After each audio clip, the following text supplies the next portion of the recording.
Christmas has been snatched away from the families of 13 people killed in road accidents over the long weekend. Their lives will never be the same, and this time of year will only bring back memories of their grief. One family who's lived through the trauma wants things to change. If there's a single powerful motivation to make us all stop and think about road safety, it's this little boy. His name is Etzio Vidal. He's almost 3 years old. Etzio deserves that father's love, and that's been stolen from him. Just a few months before he was born, his dad, Aaron, was killed in a horrific car crash. Etzio's a gift. He's a part of Aaron that's still alive, that's here today, you know, and when I look at him, when I look in his face and I see his smile, I can see Aaron. Etzio will grow up without his father.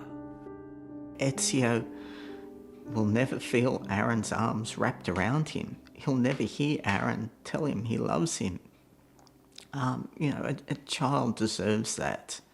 And that was taken from him by someone who chose not to follow the road rules. David Vidal is a Chief Inspector of Police. His son Aaron was also a police officer. He was killed on his way home from work when a car ran a red light. Aaron would have been an incredible father, an absolutely amazing father, and Etzio's turning into a beautiful, beautiful young child. The 28-year-old's fiancée, Jess, was pregnant with Etzio at the time. Since then, David Vidal has helped build the Road Trauma Support Group. He wants to make a difference. Prior to the formation of the Road Trauma Support Group, there was no support. The RTSG aims to make our roads safer and support families torn apart by road tragedies. You know, I've seen road fatalities through my work for over 30 years. But until I experienced it myself, I didn't see that the lack of support, the lack of services available to road trauma victims. As we hit the roads over this Christmas, New Year's break, the road toll around the country is shocking. What goes through your mind when you see yet another fatality on the roads?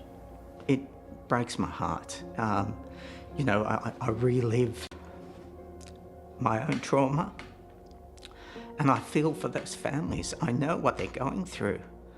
I know that their life has changed in a split second. I know the grief and the trauma that they're going to carry for the rest of their life. It doesn't go away. The Vidal family wants everyone to understand the impact of losing a loved one in a road crash. They're left on their own in a highly traumatic, grief-stricken state. The RTSG is also lobbying for tougher penalties for the perpetrators of what they describe as road crime. I don't think, there is enough emphasis put on the devastation that road crashes cause. The courts at this stage still look at crashes as being accidents. They're not accidents. People make choices, and when they make those choices, they take the lives of other people. The trauma that's been experienced by families, the lives that are being lost, it's just unacceptable. Assistant Commissioner Brett McFadden heads up the New South Wales Traffic and Highway Patrol Command.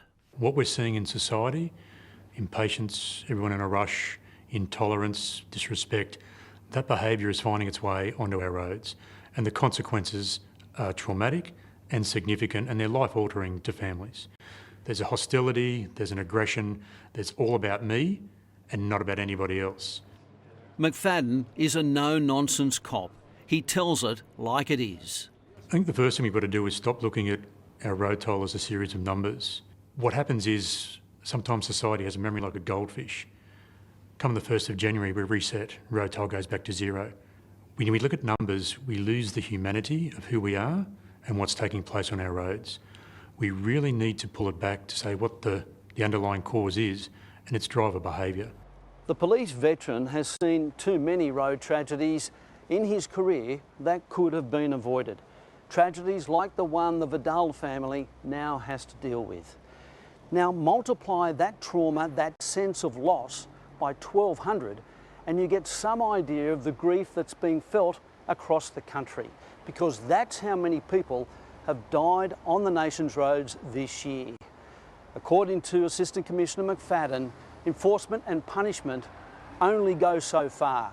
It's a societal and behavioural issue that must be addressed. There are segments of our society and the drivers in our society that just don't want to abide by the rules, are focused on themselves, have a very egocentric view of the world and a total disregard to themselves, their passengers and other random road users.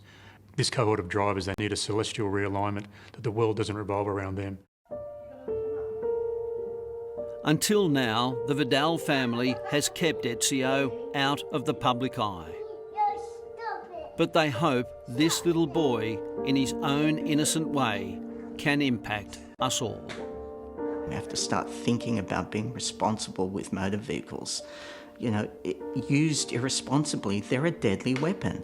They're the same as a gun or a knife or a baseball bat. If you use it irresponsibly, they become a deadly weapon, and that's what we have to remember. Such an important message. The Road Trauma Support Group sadly has a big job ahead. So please do your bit by driving safely these holidays.